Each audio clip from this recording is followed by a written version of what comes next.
What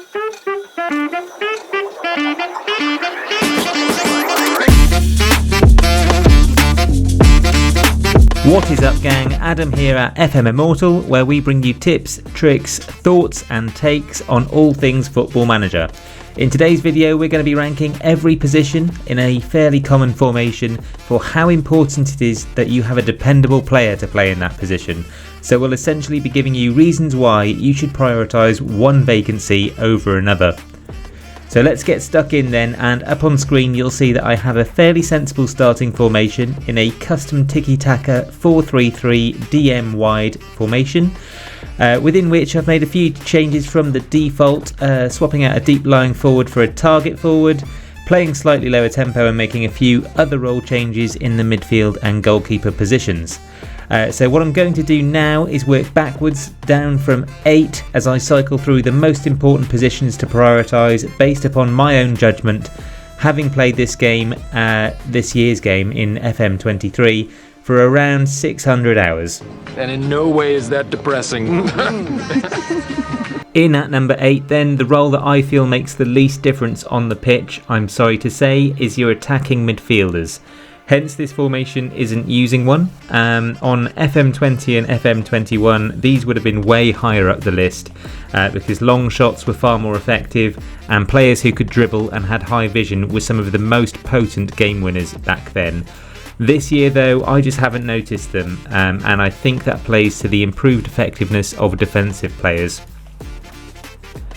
At number 7, the second least important position to prioritise is going to be centre midfield.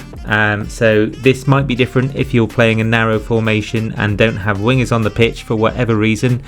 But for me, your deep lying playmakers and advanced playmakers, they're just contributing a lot less in this year's meta.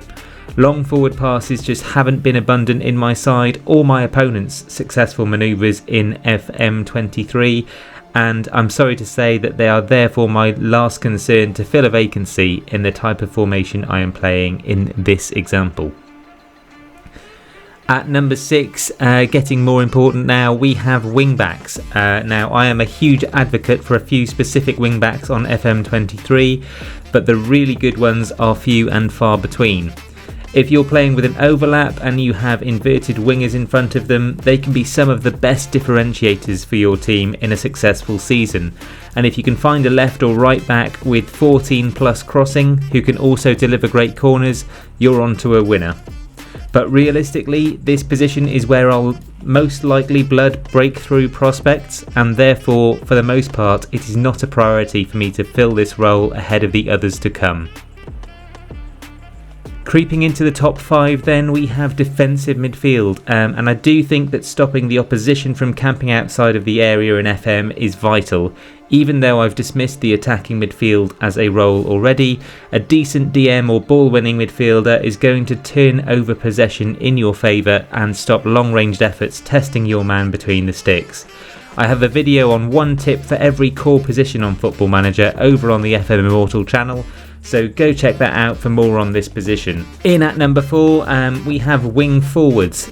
They can be your highest source of goals, or at least your biggest contributor to victory in FM23, and I think there's one trait in particular that makes a wing forward particularly potent. So watch out for a deep dive video on this hypothesis soon. But if you haven't got the ability to dribble at opposition defences from wide areas, you're not going to create all that much in FM23. My initial thought back before there were patches applied to this year's game was that the most effective channels of space to play in were slightly inside of where the wingers are placed, and I wish I could have played with 2 wide centre forwards in these locations. But yes, you will notice the difference when you have a season without good players in these positions, so they make the top half of this evaluation. And number 3, it's going to be goalkeeper. So much like what I've mentioned about your wing forwards, you're really going to notice not having a good player in this position. Now I'd wager that the actual difference between a 4-star player in this position and a 2.5-star player in this position is something like 15 goals conceded a season. So whilst it's good to get a hot prospect playing in the first team, you should give strong consideration to what experience and a player's mental ability in goalkeeper can get you. Now we have the real jostle for first place, and I'll be honest, this is a tough one. Ultimately, if you don't have a strong centre-back partnership, you'll be leaking goals and not winning matches. But if you don't have a forward who's finishing his chances, then you're not going to turn draws into wins and you'll be dropping points all season. So it's a bit of a cop-out this, but I'm actually going to say that centre-forwards and centre-backs are the joint most important positional vacancies to fill in Football Manager 23. And if you're ever in a situation where you need to make a call between the two, you should opt for the best value for money in that moment. But what do you guys think? Which position is most important out of the striker and the centre half? Do you agree with the rest of my picks? Let me know in the comments and we'll use the FM community's takes in a future video. That's it for today though, gang. Thank you very much for watching. Do drop us a like if you've enjoyed this video, and until next time, adios.